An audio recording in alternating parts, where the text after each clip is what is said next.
말씀은 시편 33편 1절부터 22절까지 말씀입니다. 구약성경 824면입니다. 본래 33편 1절부터 22절까지인데 조금 길어서 10절부터 읽겠습니다. 10절부터 22절까지 이 계시의 말씀을 제가 받들어 읽어드릴 때 살아계신 하나님의 음성을 들으실 수 있기를 바랍니다. 여호와께서 나라들의 계획을 폐하시며 민족들의 사상을 무효하게 하시도다. 여호와의 계획은 영원히 서고 그의 생각은 대대에 이르리로다. 여호와를 자기 하나님으로 삼은 나라 곧 하나님의 기업으로 선택된 백성은 복이 있도다. 여호와께서 하늘에서 굽어보사 모든 인생을 살피시며 곧 그가 거하시는 곳에서 세상의 모든 거민들을 굽어 살피시는도다. 그는 그들 모두의 마음을 지으시며 그들이 하는 일을 굽어 살피시는 이로다. 많은 군대로 구원 얻은 왕이 없으며 용사가 힘이 세어도 스스로 구원하지 못하는도다. 구원하는 데에 군마가 헛되며 군대가 많다 하여도 능히 구하지 못하는도다. 여호와는 그를 경외하는 자 곧 그의 인자하심을 바라는 자를 살피사 그들의 영혼을 사망에서 건지시며 그들이 굶주릴 때에 그들을 살리시는도다.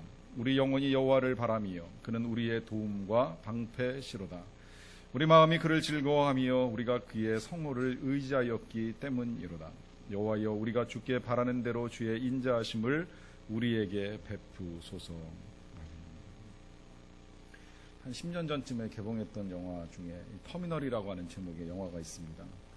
동유럽의 작은 나라, 실제하진 않고 영화상의 이 가상의 나라인 것으로 알려지는데 크로코지아라고 하는 나라에서 평범한 남자 주인공이 비행기를 타고 뉴욕 입성에 부푼 꿈을 안고 JFK 공항에 도착을 합니다. 그런데 입국 심사대에서 심사를 통과하려다가 그는 입국이 거절당하고 이제 돌아가야만 하는 운명에 놓이게 되었습니다. 이유는 그가 고국에서 비행기를 타고 이 미국 뉴욕까지 도착하는 동안에 그 나라 안에서 쿠데타가 일어나고 그로 말미암아 그 조국이 일시적으로 유령 국가가 되었기 때문입니다.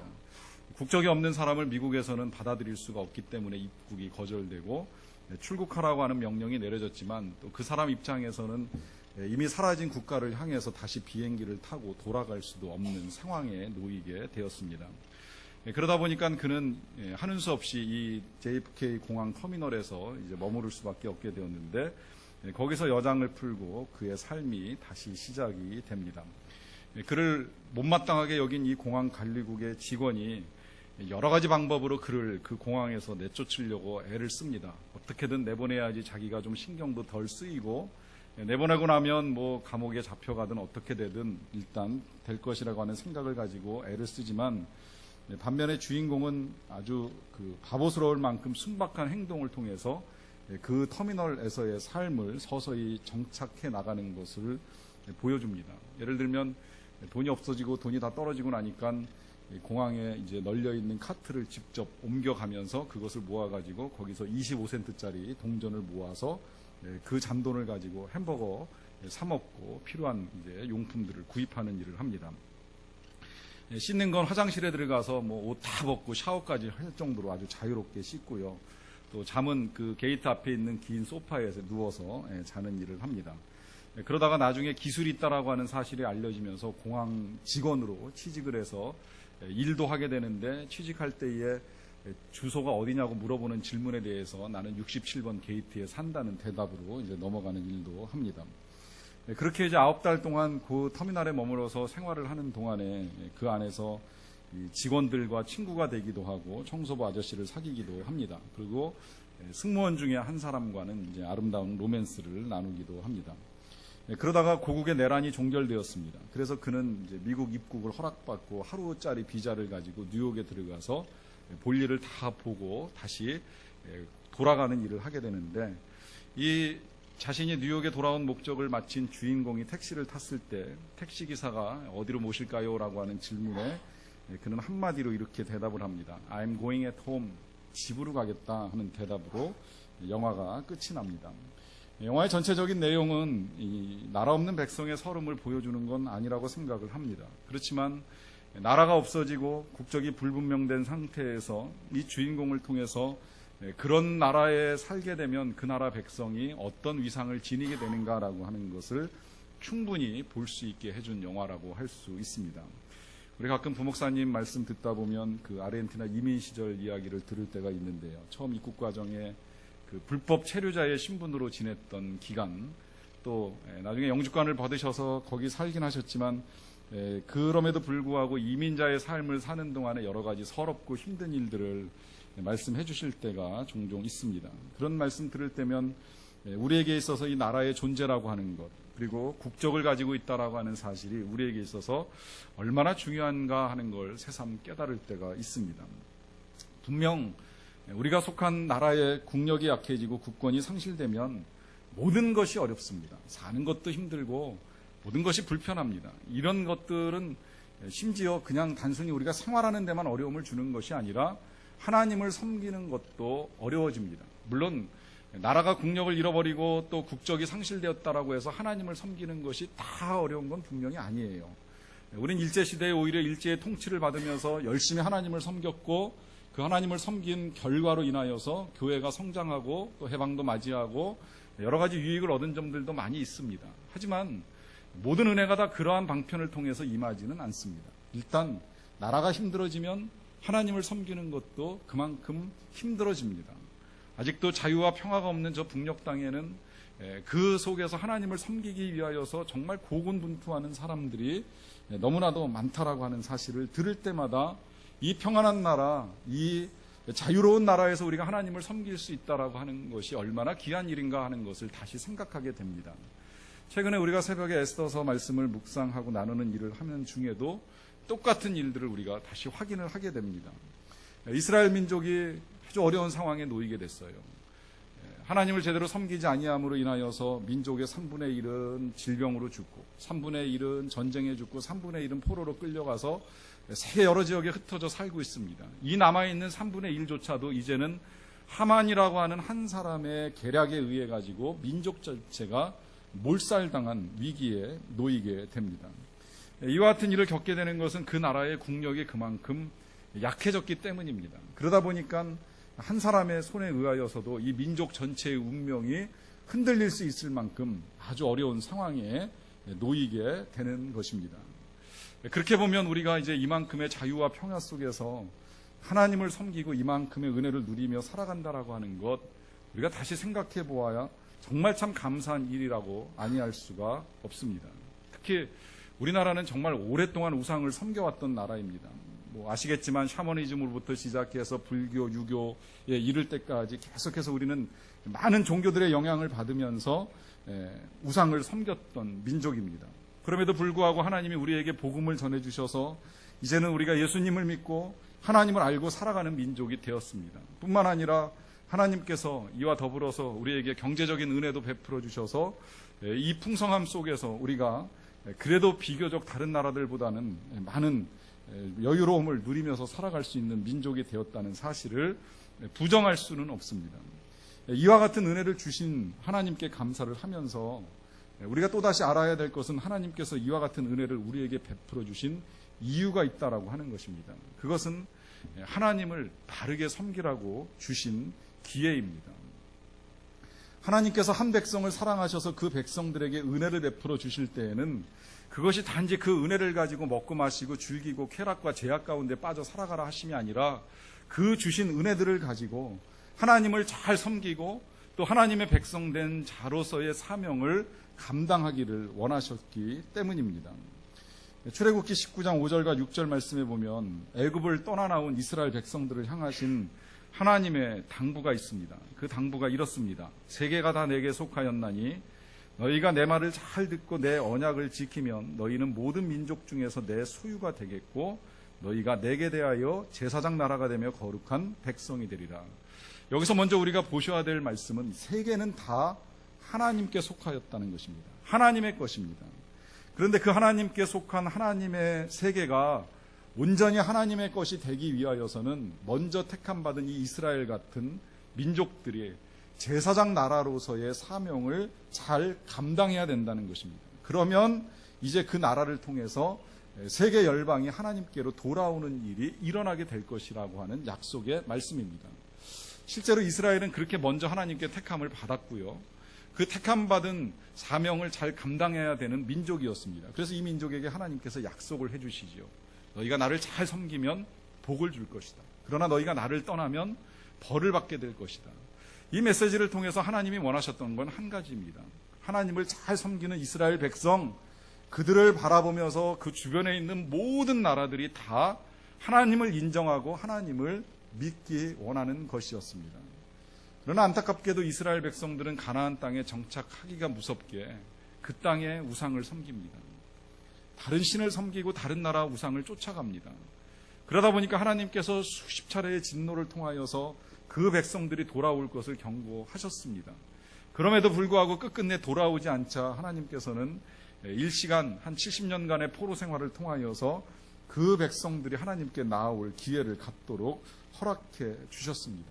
안타까운 건 지금도 이 이스라엘 백성들은 자기들만이 선민이고 주변 사람들이 하나님을 믿는 것에 대해서 인정하지 못합니다. 그러다 보니까 이제 모든 사람을 구원하기 위하여 오신 예수님조차도 받아들이지 못하고 살아가고 있는데요. 그러다 보니까 하나님께서 이제 예수님을 통하여 다시 열방의 구원을 이루시기 위하여 때를 따라 한 민족 한 민족을 택해서 제사장 나라를 삼으시는 일들이 지난 2000년의 역사 속에서 계속돼 왔습니다. 그 첫 번째로 쓰임받은 나라를 꼽으라고 하면 고대 로마라고 할 수 있습니다. 로마가 기독교 국가가 되면서 이 로마의 문화와 또 언어와 로마의 통치 방식을 통하여서 복음이 유럽 전역에 많이 퍼져나가는 일들을 경험하게 됩니다. 그리고 때때로 이 교회가 타락하고 어려움을 겪어서 중세 암흑기를 거치긴 하였지만 그럴 때마다 하나님은 또다시 제사장 나라를 세우셔서 하나님의 일들을 이루어가는데 이제 그와 같이 쓰임받은 나라들이 예를 들면 독일이나 영국이나 혹은 미국 같은 나라라고 할 수 있습니다. 때에 따라 하나님께서 한 번씩 이와 같은 제사장 나라를 택하셔서 그 나라를 통하여 열방 가운데 하나님을 전하는 일들을 하십니다. 그렇게 쓰임받은 나라 가운데 우리나라도 하나님께서 택하신 제사장 나라라고 하는 사실이 이 또한 우리가 헤아려야 될 하나님의 은혜입니다. 이 마지막 때에 하나님께서는 우리 민족을 택하셔서 우리 민족으로 하여금 남은 세계와 열방 가운데 복음을 증거하는 일을 허락해 주셨습니다. 여러분, 우리가 경제가 성장하고 세계에서 지금 뭐 한 10위에서 12위 사이에 이 국력을 자랑하는 나라가 된 것은 뭐 지도자를 잘 만나서 기업가를 잘 만나서 열심히 노력했기 때문에 아닙니다. 전적인 하나님의 은혜입니다. 여러분, 아무리 노력해도 성장을 할 수 없는 나라들이 있고요. 하나님을 믿지 않고 성장한 나라를 찾아보는 일조차 쉬운 일이 아닙니다. 하나님께서 이와 같은 은혜를 우리에게 베풀어 주심은 이 일을 통하여 얻어진 이 모든 것들을 가지고 세계와 열방 가운데 하나님을 드러내고 증거하라고 하는 사명을 더불어 우리에게 주셨기 때문입니다. 저는 사역을 하다가 언젠가 하나님께서 우리에게 이 은혜를 거두시고 이 은혜에 하나님의 촛대가 넘어갈 때가 이룰 수 있겠다라고 하는 것을 실제 보았고 본대로 예견하였고 또 예견한 대로 이루어지는 것을 지금 보는 아픔이 있습니다. 제가 2000년에 처음으로 중국 북경을 방문했을 때 그런 생각이 들었어요. 북경 중국 보니까 처음 보는데 나라가 빠른 속도로 성장해가는 것을 봅니다. 그 순간 제 마음에 들어왔던 생각은 언젠간 이 나라가 우리나라 못지않은 성장을 하고 그 성장 속에서 하나님의 일에 쓰임받을 수 있겠구나라고 하는 생각을 했었습니다. 그로부터 한 10수년의 세월이 흐른 지금에 보면 여전히 중국의 경제는 빠른 속도로 성장하고 있는데 그 이면에는 중국 기독교가 함께 커가고 있다는 거예요. 여러분, 지금까지는 미국이 세계에서 선교사를 제일 많이 파송하는 나라였고 지금까지 아직 그렇습니다. 두 번째는 우리나라입니다. 우리나라가 세계 두 번째로 많은 선교사를 파송하고 복음을 전하는 일을 합니다. 그러나 근간에 중국의 기독교인 숫자는 이미 우리나라의 기독교인 숫자를 우리나라 기독교인 숫자가 아니라 우리나라 인구의 수를 넘어선 지가 이미 오래되었고요. 그리고 중국에서 수많은 선교사가 지금 세계와 열방으로 흩어져 나가고 있습니다. 제가 10수년 전에 그 중국을 보면서 그 나라가 복음을 위하여 마지막 때에 참 귀하게 쓰임 받겠구나라고 하는 생각을 한 또 하나의 이유가 있다면 민족성의 차이가 아닌가라고 하는 생각도 했습니다. 이런 비교를 하는 것이 좋은 일은 아닙니다만 언제부터인가 우리나라가 상당히 깨끗한 나라가 되지 않았나는 생각이 들어요. 우리나라 사람들 옷 입는 거 보면 세계 어느 나라에 내놓아도 부끄럽지 않은 하다 할 만큼 좋은 옷을 입고 깨끗하게 생활을 합니다. 그러다 보니까 험한 선교지에 가서 그 나라 백성들을 섬기고 도와주는 일을 하는 게 점점 더 어려워집니다. 반면에 아시겠지만 아직까지도 중국 사람들은 그들의 경제 성장에 비하면 먹는 것이나 입는 것이나 사는 것이 우리보다는 조금 깨끗하지 않다는 생각이 들 때가 많습니다. 근데 그러한 그들의 삶의 습관이나 태도가 선교지에서는 훨씬 유익하게 쓰이는 모습이 되는 것을 봐요. 늘 지저분하다 보니까 동남아시아나 아프리카나 그 어떤 나라에 흩어져 들어가도 그 사람들은 늘 자유하게 복음을 증거하고 전하는 일을 하는 모습을 볼 수 있기 때문입니다.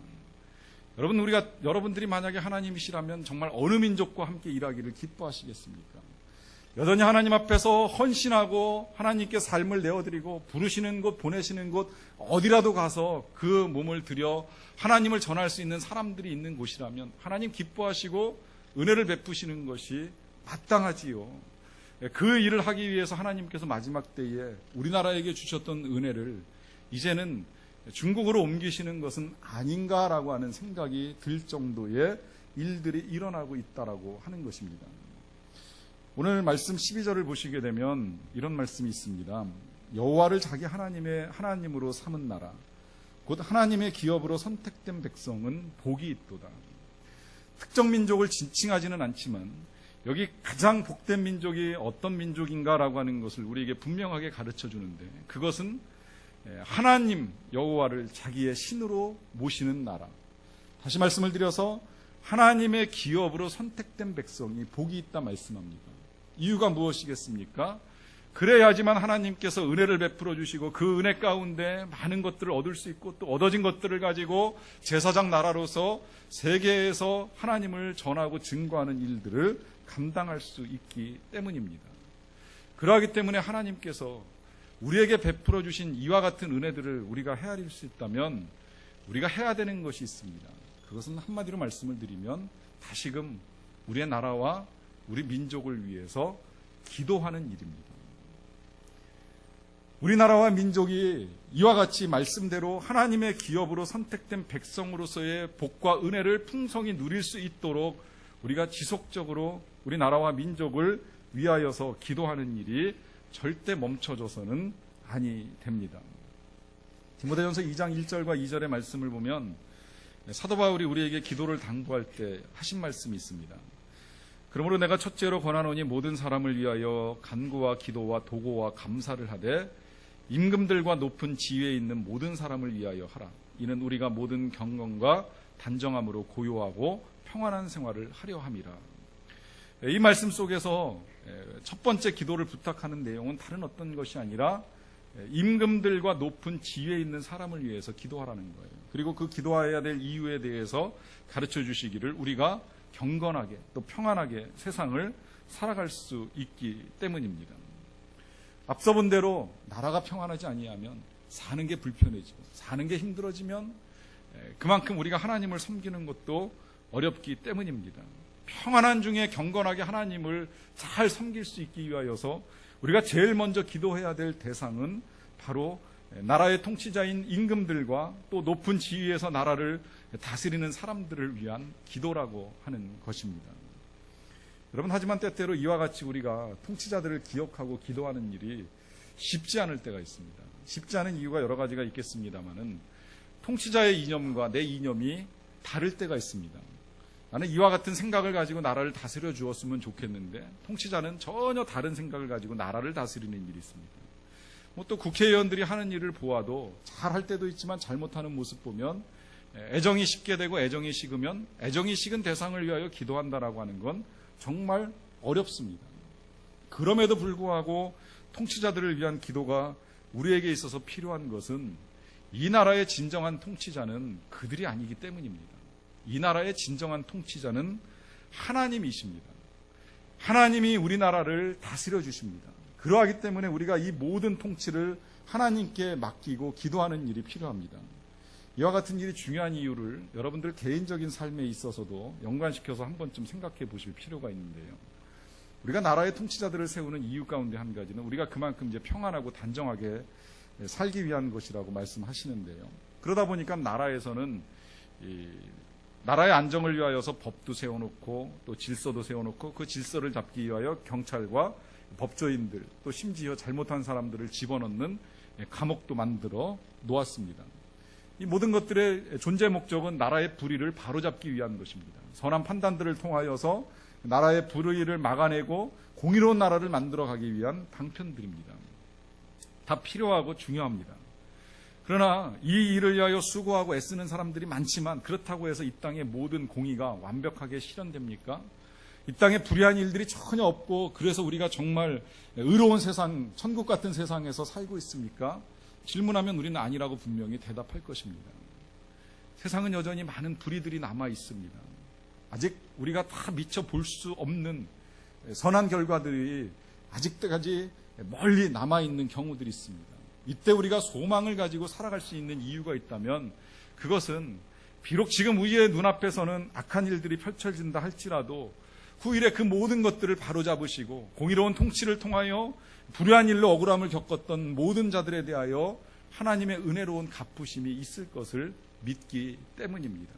그래서 우리가 하나님의 통치에 맡기고 기도하는 일이 가능하다라고 하는 것입니다.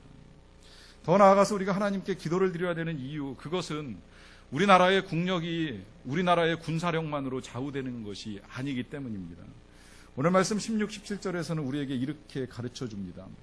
많은 군대로 구원을 얻은 왕이 없으며 용사가 힘이 세어도 스스로 구원하지 못하는도다.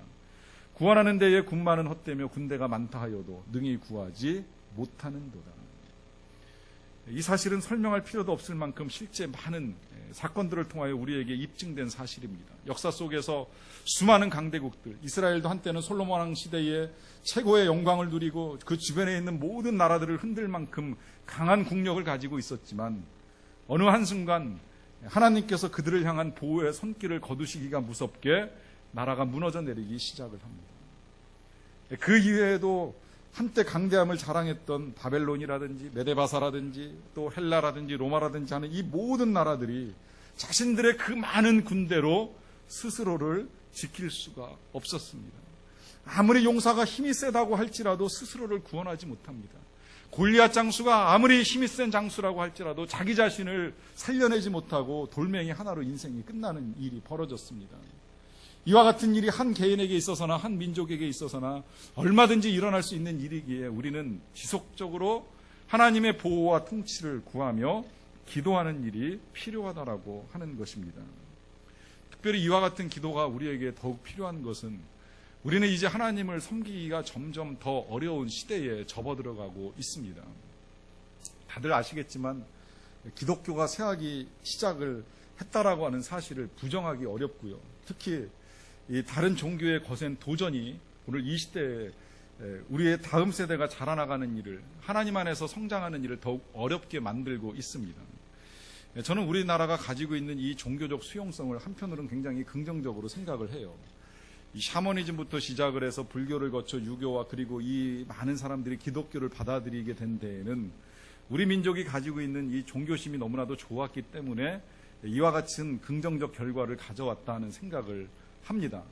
그런데 한편 이것이 이제는 단점으로 작용하는 시대가 우리에게 도래하고 있습니다. 그것은 이슬람이라고 하는 또 하나의 악한 종교가 이제 우리나라에 점점 더 깊이 들어와서 선교하는 일을 확장시켜 가고 있기 때문입니다. 여러분들이 아시겠지만 우리나라에 이제 현재 한 6, 7개 정도 모스크가 있고요. 앞으로 10수년 내에 약 1,500개 정도의 모스크가 세워질 예정이라고 합니다.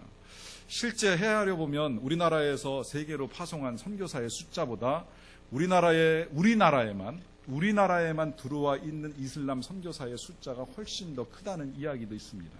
벌써 수만 명이 들어와서 한 사람 한 사람 접촉과 만남을 통하여서 그들 나름대로의 전도하는 일을 진행해 나가고 있습니다. 그리고 최근에는 이제 송도에다가 오일머니를 가지고 대학을 세워서 우리나라의 우수한 학생들을 무료로 공부시키면서 우수 인력을 배출해서 모슬렘 선교에 사용하겠다라고 하는 계획까지 발표가 되었습니다. 여러분, 이 모슬렘의 선교는 만몬의 영향과도 아주 깊이 결탁이 되어서 특히 만몬의 영에 의해서 강한 영향을 받고 있는 우리나라 민족에게 있어서는 그들의 돈과 함께 들어오는 그들의 종교를 수용할 가능성이 훨씬 더 크게 열렸다라고 하는 거예요. 지금까지 많은 종교들을 쉽게 수용했던 것처럼 이제 모슬렘을 향하여서도 쉽게 마음을 열고 그들의 신앙과 사상을 받아들이게 된다면 이 땅에서 하나님을 섬기는 일은 점점 더 어려워집니다. 그리고 그 일이 힘들어지면 힘들어질수록 이스라엘 역사를 통해서 본 것처럼 이제 우리나라도 어떤 일을 겪을지 모르는 위험 앞에 놓이게 된다는 것입니다. 이러한 때에 우리가 이 나라를 위해서, 또 이 나라에서 자라나고 있는 우리 다음 세대의 자녀들을 위하여 기도하는 일을 결코 게을리할 수는 없다라고 하는 것이지요. 여러분, 애국가 언제 불러보셨습니까? 그리고 애국가를 들어보신 적은 언제입니까? 그런 생각이 들어요. 어렸을 때는 늘 하루에 한 번 이상은 애국가를 들었던 기억이 있습니다. 저녁 5시가 되면 국기가 내려갈 때 어느 곳에 서 있든지 애국가를 들었던 적이 있습니다. 어느 순간 그게 끊어졌고요. 극장에 가서 영화 보려면 반드시 애국가를 보고 들으면서 잠시 일어났다 앉았다 하는 일들이 있었는데 그 또한 사라졌습니다. 아마 지금은 제가 알기로 이제 축구 시합 있을 때 아니면 프로야구장에서 아마 애국가 이제 한번 부르는 것 같은데 거의 좀처럼 애국가 들을 기회가 없습니다. 그러던 제가 어느 날 최근에 애국가를 1절부터 4절까지 부를 기회를 가졌습니다. 우리 청년 한 사람이 군대에서 훈련 다 끝나고 수료식을 한다고 하길래 이제 같이 신방 가서 수료식에 참석을 하게 되었는데 모처럼 군대에서 이 노래를 애국가를 1절부터 4절까지 다 부르더라고요. 굉장히 새삼스러웠습니다. 애국가를 부르는 것도 새삼스러운 일이었었고 그것도 4절까지 부르는 건 더 새삼스러운 일이었습니다.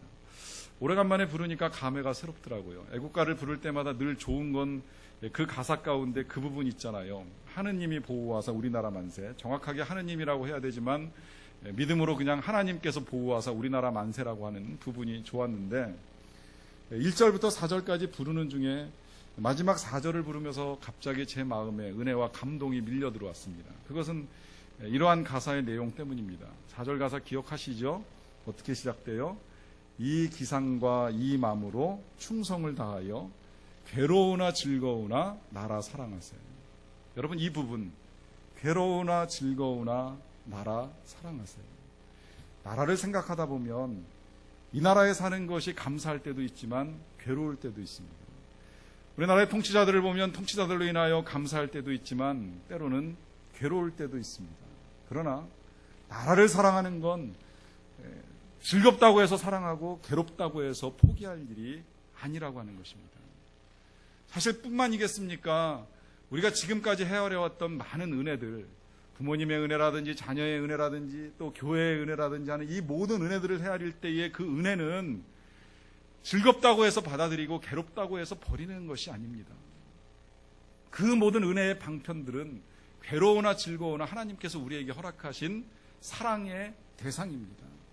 괴로워도 즐거워도 가족을 사랑해야 되고, 괴로워도 즐거워도 교회를 사랑해야 되고, 괴로워도 즐거워도 나라를 사랑하는 것이 하나님께서 우리에게 은혜를 베풀어 주신 목적이요 이유입니다.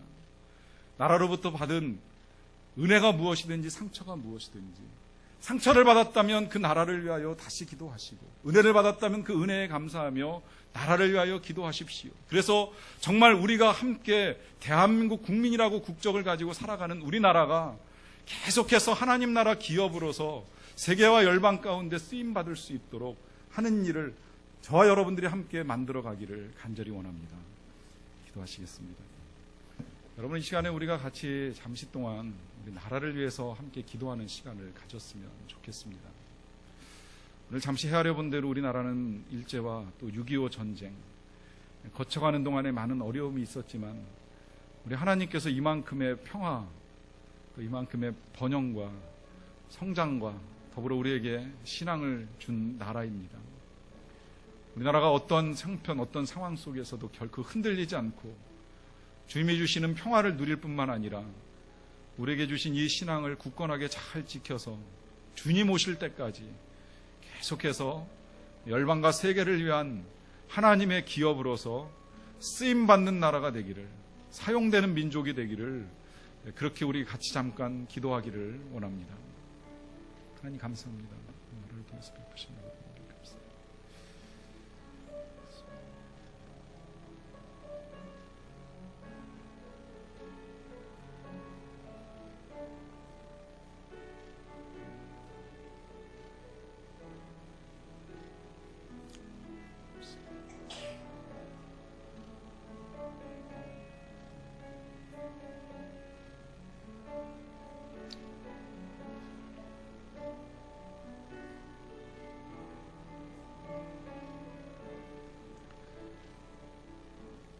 하나님 우리 아버지 감사합니다. 우리를 사랑하셔서 우리가 정말 힘들고 어려울 때에 우리에게 신앙을 주시고 기도와 은혜 속에서 그 모든 어려움들을 극복하고 여기까지 이를 수 있도록 도와주신 것을 진심으로 감사를 드리옵나이다.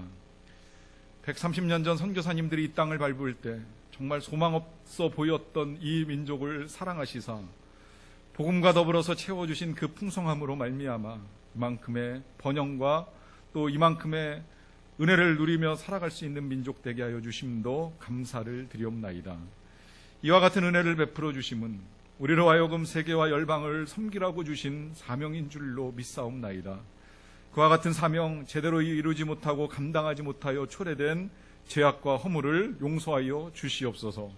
이제라도 다시금 깨어 나라와 민족을 위하여 기도하는 가운데에 하나님 나라를 이 땅에 이루고 또한 주신 은사와 사명을 따라 세계와 열방 가운데 귀한 일을 더 풍성하게 이루어가기를 원하옵나니 주께서 이 땅의 통치자들을 불쌍히 여겨주시고 은혜를 베풀어 주시옵소서. 죄악을 거두시고 다시 은혜의 불길, 성령의 불길 타올라 이 땅이 주의 나라 위하여 마지막 때에 더욱 귀하게 쓰임받게 하여 주시옵소서. 예수님의 이름으로 기도하옵나이다.